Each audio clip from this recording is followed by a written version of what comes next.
ಪದೇ ಪದೇ ಜಗಳ ಆಡ್ತಾ ಇದ್ರು ಓಂ ಪ್ರಕಾಶ್ ಪಲ್ಲವಿ ಅನ್ನುವಂಥದ್ದು ಗೊತ್ತಾಗ್ತಾ ಇದೆ. ಆ ಜಗಳ ಮುಂದುವರೆದ ಭಾಗವಾಗಿ ಇದೀಗ ಸಾವಿನ ಮುಖೇನವಾಗಿ ಅಂತ್ಯ ಆಗ್ತಾ ಇದೆ. ವೈಯಕ್ತಿಕ ವಿಚಾರವಾಗಿ ಓಂ ಪ್ರಕಾಶ್ ಹಾಗೆ ಪತ್ನಿ ಅವರ ನಡುವೆ ಗಲಾಟೆ ಆಗ್ತಾ ಇತ್ತು. ಪದೇ ಪದೇ ಜಗಳವಾಡ್ತಾನೆ ಇದ್ರು. ಅವರು SP ಆಗಿದ್ದಂತಹ ಸಂದರ್ಭದಿಂದಲೂ ಕೂಡ ಈ ಗಲಾಟೆಯ ವಿಚಾರ ಅವರ ಸಹೋದ್ಯೋಗಿಗಳಿಗೂ ಕೂಡ ಗೊತ್ತಿತ್ತು.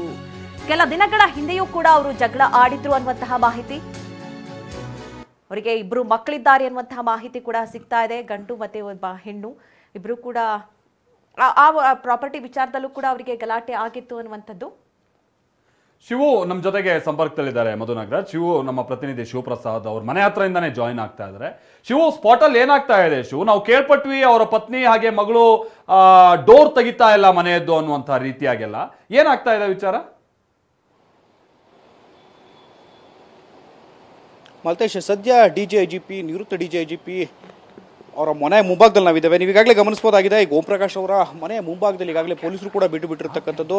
ಸದ್ಯ ಘಟನಾ ಸ್ಥಳದಲ್ಲಿ ಸೋಕೋ ಟೀಮ್ ಕೂಡ ಪರಿಶೀಲನೆ ಕೂಡ ಮುಂದುವರಿಸಿದ್ದಾರೆ. ಅವರ ಮೃತದೇಹ ಪತ್ತೆಯಾಗಿರ್ತಕ್ಕಂಥ ಮನೆಯ ಮುಂಭಾಗದಲ್ಲಿ ಈಗಾಗಲೇ ಸೋಕೋ ಟೀಮ್ ಕೂಡ ಮೊಕಾಮನ್ನು ಹೂಡಿರ್ತಕ್ಕಂಥದ್ದು. ಪೊಲೀಸರು ಕೂಡ ಒಳಭಾಗದಲ್ಲಿ ಪರಿಶೀಲನೆ ನಡೆಸಿದ್ದಾರೆ. ಮನೆಯ ಒಳಭಾಗದಲ್ಲಿದ್ದಂತಹ ಸದಸ್ಯರನ್ನ ಕರೆತರುವಂಥ ಪ್ರಯತ್ನವನ್ನು ಕೂಡ ಮುಂದುವರಿಸಿರ್ತಕ್ಕಂಥದ್ದು. ಮನೆಯಲ್ಲಿದ್ದಂಥ ಸದಸ್ಯರು ಅಂದರೆ ಓಂ ಪ್ರಕಾಶ್ ಅವರ ಪತ್ನಿ ಇರ್ತಕ್ಕಂಥ ಪಲ್ಲವಿ ಅವರು ಕೂಡ ಈಗಾಗಲೇ ಮನೆಯಿಂದ ಹೊರಕರೆದುಕೊಂಡು ಹೋಗಿರ್ತಕ್ಕಂಥದ್ದು ಪೊಲೀಸರು ಕೂಡ. ತದನಂತರದಲ್ಲಿ ಇಬ್ಬರು ಮಕ್ಕಳಿದ್ರು ಓಂ ಪ್ರಕಾಶ್ ಅವರಿಗೆ ಅಂತೇಳಿ ಮಾಹಿತಿ ಲಭ್ಯ ಆಗಿರ್ತಕ್ಕಂಥದ್ದು. ಪಲ್ಲವಿ ಅವರ ಜೊತೆಗೆ ಕೌಟುಂಬಿಕ ಕಲಹದ ಹಿನ್ನೆಲೆಯಲ್ಲಿ ಅವರು ಮನೆಯ ಮುಂಭಾಗದಲ್ಲಿ ಧರಣಿಯನ್ನು ಕೂಡ ಮಾಡಿದ್ರು ಅಂತ ಹೇಳಿ ಮಾಹಿತಿ ಲಭ್ಯ ಆಗಿದೆ. ಇದಕ್ಕೆ ಸಂಬಂಧಪಟ್ಟಂತೆ ಇತ್ತೀಚೆಗಷ್ಟೇ HSR ಲೇಔಟ್ ಪೊಲೀಸ್ ಠಾಣೆ ಮೆಟ್ಟಿಲು ಕೂಡ ಇವರಿಬ್ಬರ ನಡುವಿನ ವಿರಸಕ್ಕೆ ಸಂಬಂಧಪಟ್ಟಂತೆ ವಿಚಾರ ಕೂಡ ಪೊಲೀಸ್ ಠಾಣೆ ಮೆಟ್ಟನ್ನು ಕೂಡ ಏರಿತು ಅಂತ ಹೇಳಿ. ಅಂದರೆ ಇವರಿಬ್ಬರ ನಡುವೆ ಮನಸ್ತಾಪವಿತ್ತು.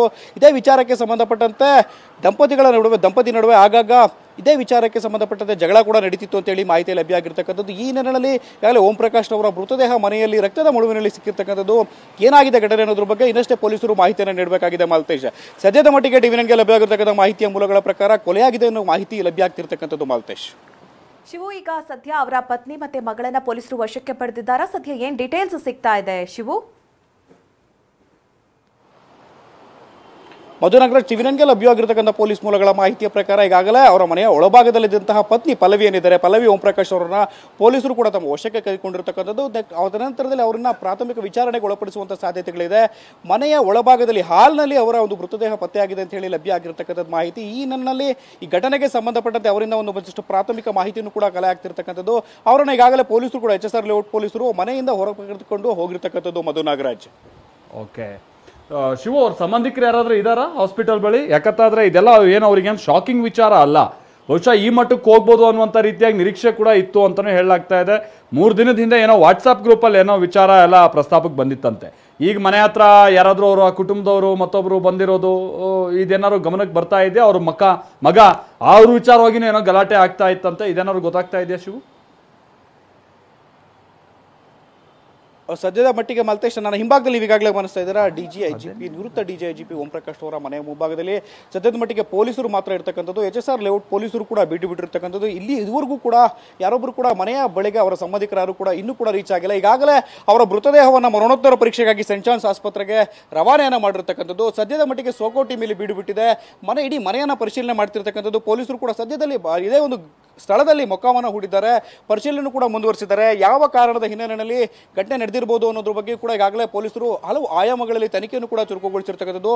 ಮನೆಯ ಒಳಭಾಗದಲ್ಲಿ ಮೊದಲಿಗೆ ಮೃತದೇಹ ಪತ್ತೆಯಾದಂಥ ಬಳಿಕ ಪೊಲೀಸರಿಗೂ ಕೂಡ ಅವರ ಪತ್ನಿ ಪಲ್ಲವಿ ಏನಿದ್ದಾರೆ ಅವರು ಡೋರನ್ನು ಓಪನ್ ಮಾಡಲಿಲ್ಲ ಅಂತ ಹೇಳಿ ಮಾಹಿತಿ ಲಭ್ಯ ಆಗಿರ್ತಕ್ಕಂಥದ್ದು. ತದನಂತರದಲ್ಲಿ ಅವ್ರನ್ನ ಕನ್ವಿನ್ಸ್ ಮಾಡಿ ಮನೆಯಿಂದ ಹೊರತಿರುವಂತಹ ಪ್ರಯತ್ನವನ್ನು ಕೂಡ ಪೊಲೀಸರು ಮುಂದುವರಿಸಿದ್ರು. ಆ ಬಳಿಕ ಕೆಲ ಕ್ಷಣಗಳ ಬಳಿಕ ಮನೆಯಿಂದ ಪಲ್ಲವಿ ಓಂ ಪ್ರಕಾಶ್ ಅವರು ಕೂಡ ಹೊರಬಂದಿರತಕ್ಕಂಥದ್ದು. ತದನಂತರದಲ್ಲಿ ಅವರ ಕುಟುಂಬದ ಸದಸ್ಯರನ್ನು ಕೂಡ ಈಗಾಗಲೇ ವಶಕ್ಕೆ ಪಡೆದು ಪೊಲೀಸರು ಕೂಡ ಪ್ರಾಥಮಿಕವಾಗಿ ವಿಚಾರಣೆ ಮಾಡುವಂಥ ಪ್ರಯತ್ನವನ್ನು ಕೂಡ ಮುಂದುವರಿಸಿದ್ದಾರೆ. ಸದ್ಯದ ಮಟ್ಟಿಗೆ ಓಂ ಪ್ರಕಾಶ್ ಅವರ ಮೃತದೇಹವನ್ನು ಅವರ ಮನೆಯಿಂದ ಈಗಾಗಲೇ ಸೆಂಟ್ ಜಾನ್ಸ್ ಆಸ್ಪತ್ರೆಗೆ ಮರಣೋತ್ತರ ಪರೀಕ್ಷೆಗಾಗಿ ರವಾನೆಯನ್ನು ಮಾಡಿರ್ತಕ್ಕಂಥದ್ದು ಮಾಲ್ತೇಶ್.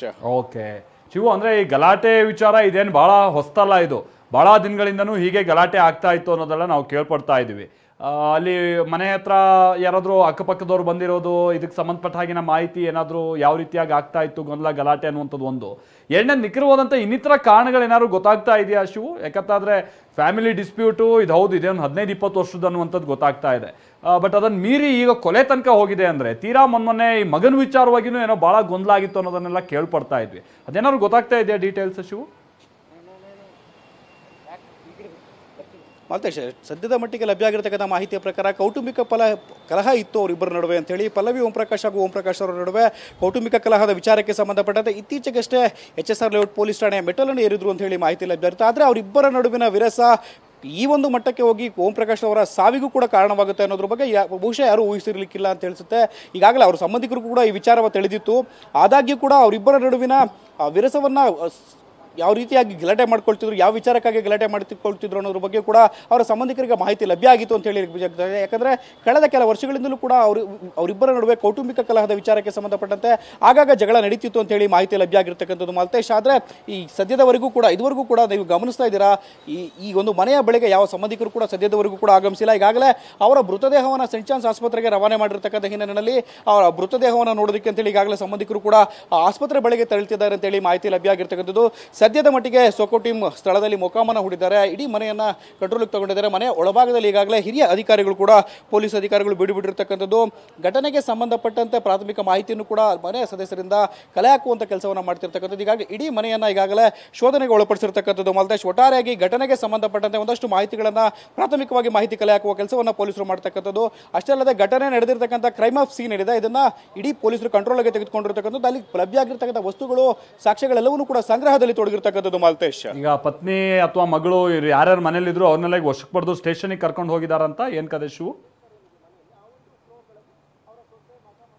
ಎಸ್ ಮಾಲ್ತೇಶ್, ಮೊದಲಿಗೆ ಒಳಭಾಗದಲ್ಲಿ ಮೃತದೇಹ ಏನಿದೆ ಓಂಪ್ರಕಾಶ್ ಅವರ ಮೃತದೇಹ ರಕ್ತದ ಮಡುವಿನಲ್ಲಿ ಬಿದ್ದಿತ್ತು ಅಂತ ಹೇಳಿ ಮಾಹಿತಿ ಲಭ್ಯ ಆಗಿರ್ತಕ್ಕಂಥದ್ದು. ಆ ಬಳಿಕ ಪೊಲೀಸರು ಈಗಾಗಲೇ ಮರಣೋತ್ತರ ಪರೀಕ್ಷೆಗಾಗಿ ಅವರ ಮೃತದೇಹವನ್ನು ಕೂಡ ಈಗಾಗಲೇ ಸೆಂಟ್ ಜಾನ್ಸ್ ಆಸ್ಪತ್ರೆಗೆ ರವಾನೆಯನ್ನು ಮಾಡಿದ್ದಾರೆ. ಆ ಬಳಿಕ ಮನೆ ಒಳಭಾಗದಲ್ಲಿದ್ದಂಥ ಓಂಪ್ರಕಾಶ್ ಅವರ ಪತ್ನಿ, ಮೃತ ಓಂಪ್ರಕಾಶ್ ಅವರ ಪತ್ನಿ ಪಲ್ಲವಿ ಓಂಪ್ರಕಾಶ್ ಅವರನ್ನು ಕೂಡ ಮನೆಯಿಂದ ಹೊರಭಾಗಕ್ಕೆ ಕರೆದುಕೊಂಡು ಬಂದು ಪೊಲೀಸರು ಈಗಾಗಲೇ ಅವರನ್ನ ಕನ್ವಿನ್ಸ್ ಮಾಡಿ ಮನೆಯಿಂದ ಪೊಲೀಸ್ ಠಾಣೆಗೆ ಕರೆದುಕೊಂಡು ಹೋಗಿದ್ದಾರೆ ಅಂತ ಹೇಳಿ ಮಾಹಿತಿ ಲಭ್ಯ ಆಗಿದೆ. ಇನ್ನು ಒಳಭಾಗದಲ್ಲಿ ಮನೆಯ ಸದಸ್ಯರು ಯಾರಿದ್ರು ಅನ್ನೋದ್ರ ಬಗ್ಗೆ ಮಾಹಿತಿ ಲಭ್ಯ ಆಗಬೇಕಾಗಿದೆ. ಸದ್ಯದ ಮಟ್ಟಿಗೆ ಪಲ್ಲವಿ ಓಂಪ್ರಕಾಶ್ ಅವರನ್ನ ಮನೆಯ ಒಳಭಾಗದಿಂದ ಹೊರಗಡೆ ಕರೆದುಕೊಂಡು ಬಂದಿರತಕ್ಕಂಥ ಪೊಲೀಸರು ಸ್ಟೇಷನ್ಗೆ ಕರೆದುಕೊಂಡು ಹೋಗಿದ್ದಾರೆ ಅಂತ ಹೇಳಿ ಮಾಹಿತಿ ಲಭ್ಯ ಆಗಿರ್ತಕ್ಕಂಥದ್ದು. Maltesh, okay thank you Shivu. ಮತ್ತೆ ನಿಮ್ಮನ್ನು ಸಂಪರ್ಕ ಮಾಡ್ತೀನಿ ಡೀಟೇಲ್ಸ್ ಅನ್ನು ಪಡೆಯುವಂಥ ನಿಟ್ಟಿನಲ್ಲಿ. ಈಗ ಬಹುತೇಕ ಕತ್ಲೆ ಆಗಿದೆ. HSR ಲೇಔಟ್ನ ಅವರ ನಿವಾಸದಲ್ಲಿ ಅವ್ರ ಕುಟುಂಬದವರು ಮತ್ತೊಬ್ಬರು ಇವರು ಯಾರೂ ಇದ್ದಂಗಿಲ್ಲ. ಅವ್ರನ್ನೆಲ್ಲ ವಶಕ್ಕೆ ಪಡೆಯಲಾಗಿದೆ. ಮನೆಯನ್ನು ಸಂಪೂರ್ಣವಾಗಿ ಪೊಲೀಸರು ತಮ್ಮ ಸುಪರ್ದಿಗೆ ಪಡೆದಿದ್ದಾರೆ ಅನ್ನುವಂಥ ಸಂಗತಿ ತಿಳಿದು ಬರ್ತಾ ಇದೆ. ಹೇಗಾಗಿದೆ ಏನು ಎತ್ತ ಕ್ರೈಮ್ ಅನ್ನುವಂಥನ್ನು ಪತ್ತೆ ಹಚ್ಚುವಂಥ ನಿಟ್ಟಿನಲ್ಲಿ ಈಗ ಸೋಕೋ ಟೀಮ್ ಕೂಡ ಸ್ಥಳದಲ್ಲೇ ಇದೆ ಅನ್ನುವಂಥದ್ದು ಗೊತ್ತಾಗ್ತಾ ಇದೆ. ಒಂದು ಕಡೆ ಅವರ ಮನೆಯ ದೃಶ್ಯಾವಳಿಗಳನ್ನು ನೀವು ನೋಡಿದ್ರಿ, ಮತ್ತೊಂದು ಕಡೆ ಅವರ ಪತ್ನಿ ನಡುವೆ ಇದ್ದಂಥ ಗಲಾಟೆ ವಿಚಾರವನ್ನು ಕೇಳ್ಪಡ್ತಾ ಇದ್ರ. ಬಟ್ ಕೇಕ್ ಕಟ್ಟಿಂಗು ಮತ್ತೊಂದು ಈ ಥರದ ಕೆಲ ಸೆಲೆಬ್ರೇಷನ್ ಸಂದರ್ಭದಲ್ಲಿ ಇಬ್ಬರು ಒಟ್ಟಿಗೆ ಕೂತಿರುವಂಥದ್ದನ್ನು ಕೂಡ ಕೆಲ ಫೋಟೋಸ್ನಲ್ಲಿ ನೀವು ನೋಡ್ತಾ ಇದ್ದೀರಾ. ಅದರ ಜೊತೆಗೆ ಸೈಂಟ್ ಜಾನ್ಸ್ ಆಸ್ಪತ್ರೆಯಲ್ಲಿ ಅವರ ಮೃತದೇಹವನ್ನು ತೆಗೆದುಕೊಂಡು ಹೋಗಲಾಗಿದ್ದು, ಸೊ ಅಲ್ಲಿ ಮರಣೋತ್ತರ ಪರೀಕ್ಷೆಗೆ ಸಂಬಂಧಪಟ್ಟ ಹಾಗಿನ ಎಲ್ಲ ವ್ಯವಸ್ಥೆಗಳು ಕೂಡ ಆಗ್ತಾ ಇದೆ ಅನ್ನುವಂಥದ್ದು ಗೊತ್ತಾಗ್ತಾ ಇದೆ. ಒಂದು ಕಡೆ ಸೈಂಟ್ ಜಾನ್ಸ್ ಆಸ್ಪತ್ರೆಗೆ ಅವರ ಮೃತದೇಹ ಮರಣೋತ್ತರ ಪರೀಕ್ಷೆಗೆ ತೆಗೆದುಕೊಂಡಂತಹ ದೃಶ್ಯಗಳು, ಇನ್ನೊಂದು ಕಡೆ ಅವರ ಫೋಟೋಸ್ಗಳು. ಅಂದರೆ ಈ ಹಿಂದಿನಿಂದಲೂ ಕೂಡ 15ರಿಂದ 20 ವರ್ಷಗಳಿಂದಲೂ ಕೂಡ ಅವರ ಮಧ್ಯದಲ್ಲಿ ಸಣ್ಣ ಪುಟ್ಟ ಕಲಹಗಳಾಗ್ತಲೇ ಇತ್ತು. ಈ ಬಾರಿಯೂ ಕೂಡ ಅಂತಹದ್ದೇ ಗಲಾಟೆಗಳಾಗಿರಬಹುದು. ಯಾಕೆಂದರೆ ಗಂಡ ಹೆಂಡತಿ ಅಂತ ಅಂದರೆ ಸಣ್ಣ ಪುಟ್ಟ ಕಲಹಗಳು ಸಾಮಾನ್ಯ ಅನ್ನುವಂಥ ರೀತಿಯಲ್ಲಿ ಅವರ ಆಪ್ತರು ಮತ್ತು ಸ್ನೇಹಿತ ವರ್ಗ ಅಂದ್ಕೊಂಡಿತ್ತು. ಆದರೆ ಇದು ಈ ರೀತಿ ಈ ಹಂತಕ್ಕೆ ಹೋಗುತ್ತೆ ಅಂತ ಹೇಳಿ ಯಾರೊಬ್ಬರು ಕೂಡ ಅಂದ್ಕೊಂಡಿರಲಿಲ್ಲ. ಇದು ನಿಜಕ್ಕೂ ಪ್ರತಿಯೊಬ್ಬರಿಗೂ ಕೂಡ ಶಾಕಿಂಗ್ ವಿಚಾರ. ಯಾಕಂದರೆ ಒಬ್ಬ ರಾಜ್ಯದ ನಿರ್ದೇಶಕರಾಗಿ DG ಆಗಿ ಕೆಲಸವನ್ನ ನಿರ್ವಹಿಸಿದಂತಹ ಒಬ್ಬ ಓಂಪ್ರಕಾಶ್ ಅವರು ಈ ರೀತಿ ಕೊಲೆ ಆಗ್ತಾರೆ, ಅದು ಕೂಡ ಪತ್ನಿಯಿಂದಲೇ ಕೊಲೆ ಆಗ್ತಾರೆ ಅಂತ ಹೇಳಿ ಯಾರು ಕೂಡ ಅಂದುಕೊಂಡಿರಲಿಲ್ಲ. ಒಂದು ಕಡೆ ಜಗಳದ ವಿಚಾರ ಇದ್ರೂ ಕೂಡ ಇನ್ನೊಂದು ಕಡೆ ಆಸ್ತಿ ವಿಚಾರ ಕೂಡ ಈಗ ಸಾಕಷ್ಟು ಮುನ್ನೆಲೆಗೆ ಬರ್ತಾ ಇದೆ. ಹೀಗಾಗಿ ಈ ವಿಚಾರಕ್ಕೆ ಸಂಬಂಧಪಟ್ಟಂತೆ ವಿಚಾರಣೆ ನಡೆದಂತ ಸಂದರ್ಭದಲ್ಲಿ ಎಲ್ಲ ವಿಚಾರಗಳು ಹೊರಬರುತ್ತೆ. ವಿಚಾರಣೆ ಕಂಪ್ಲೀಟ್ ಆದ ನಂತರದಲ್ಲಿ ಈಗ ಸದ್ಯಕ್ಕೆ ಅವರ ಪತ್ನಿ ಹಾಗೆ ಪುತ್ರಿಯನ್ನ ಪೊಲೀಸರು ವಶಕ್ಕೆ ಪಡೆದುಕೊಂಡಿದ್ದಾರೆ. ಈಗ ಪ್ರಾಥಮಿಕವಾಗಿ ಒಂದು ತನಿಖೆಯನ್ನ ನಡೆಸ್ತಾರೆ, ಯಾಕೆ ಹೇಗಾಯಿತು ಅನ್ನುವಂಥದ್ದು. ಅಂದರೆ ಇವತ್ತಿನ ಘಟನೆ ಬಗ್ಗೆಯೂ ಕೂಡ ಈಗ ಪರಿಶೀಲನೆಯನ್ನು ನಡೆಸಬೇಕಾಗತ್ತೆ. ಅಂದರೆ ದೊಡ್ಡ ಮಟ್ಟದ ಜಗಳ ಆಯ್ತಾ, ಅಕ್ಕಪಕ್ಕದವ್ರಿಗೆ ಏನು ಹೇಳ್ತಾರೆ, ಅಂದರೆ ಯಾವ ವಿಚಾರಕ್ಕೆ ಮೇನ್ ಆಗಿ ಗಲಾಟೆ ಆಯಿತು, ಈ ಹಂತಕ್ಕೆ ಬಂದು ತಲುಪ್ತು ಅನ್ನುವಂತಹ ವಿಚಾರದಲ್ಲಿ